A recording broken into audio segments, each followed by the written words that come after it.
$7.7 billion promised at the Paris Donors Conference. Some of that money's come through, but the question a lot of people may well be asking is, what's going to be more important, the investment or real movement on the ground in terms of the removal of military checkpoints and much else besides? Actually, we've got to do all these things. We've got to get the investment into the Palestinian Authority. They need to pay the wages. They need to invest in the infrastructure, in the various projects that are going on there. And actually, on the West Bank, the Palestinian economy is in fact growing. However, there's no doubt that it would grow much more, and there'd be far more hope for people if there was real movement on the ground in the sense of lifting the weight of occupation, the access and movement restrictions, some of those things that make life very hard for ordinary Palestinians.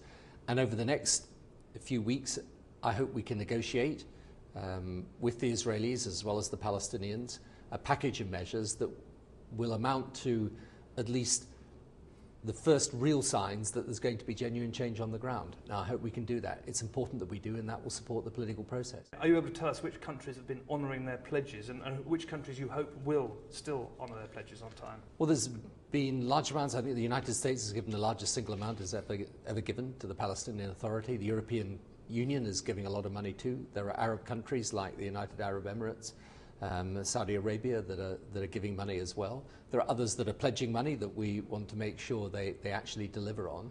And then there's individual European countries that are giving money too. Algeria has given a substantial sum of money. The important thing, however, is how that money is used. And the important thing, I think, for people to understand is that although the situation in Gaza is desperate and terrible for the reasons that we know, actually on the West Bank, where there are changes made, then, for example, in Bethlehem, the hotel occupancy is now back up to pre-Intifada levels. There is a housing mortgage facility that we've just put together for housing for ordinary Palestinians that in the next few years will create thousands of jobs and also provide tens of thousands of homes.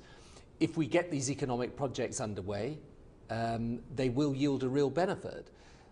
But we need to get the investment continuing over a period of time, and of course we need for the Palestinian economy to be free of these restrictions, and that requires greater work by the Palestinians on security and a real preparedness by Israel to lift the weight of occupation. Now, you will have seen the retired Israeli generals talk specifically about some military checkpoints that could be lifted in the West Bank. And of course, Condoleezza Rice this morning was talking about progress over individual. But if there's something like 600, I mean, what sort of pressure are you putting on Israel to get those lifted in a much quicker fashion? I mean, have you got a target for lifting these? The key thing about these checkpoints, because it gets very confusing about the numbers of roadblocks and checkpoints, it's not actually the number, it's simply the number, it's the strategic position of some of those checkpoints and roadblocks. You could actually remove a lot and not make a difference, and you could remove certain key strategic ones, particularly those that allow intra-Palestinian trade and economic work, and you would make a huge difference. So what we've been putting to the Israelis is a series of proposals for lifting movement and access restrictions, which have a strategic impact on the Palestinian economy and which we believe are fully consistent with Israel's security. The fact is, you could change the situation in Gaza, in my view. You could have a situation in which the violence stops, the terrorism stops being visited out from Gaza onto the Israelis, the retaliation and the violence stops from Israel into Gaza, and you get then a progressive lifting of the blockade so that the crossings can be reopened and some normality can return. And I think for people in Hamas, this is a very big decision they're going to have to take, because if they turn away from that possibility, they will lead to a situation, or lead people into a situation, where in Gaza the people have an absolutely miserable existence, and then the West Bank, the progress that could be made there and is actually being made on the ground, is then impeded. So, this is not an impossible situation to solve, but it's going to require some real movement by the Israelis on the access and movement restrictions and helping the economic projects. It'll require the Palestinian Authority to improve their security capability, to use the money that's been given to them wisely, and it will require Hamas to take a decision about where it wants to go from here. Because if it continues in its present situation, where when we're actually trying to get fuel into Gaza, they're killing the people bringing the fuel in, it's going to be hard to make progress. The quartet statement today specifically made reference to the activities by Israel, the Palestinian Authority, and Egypt in relation to Gaza. Now, people know that Egypt is talking to all the different parties in Gaza.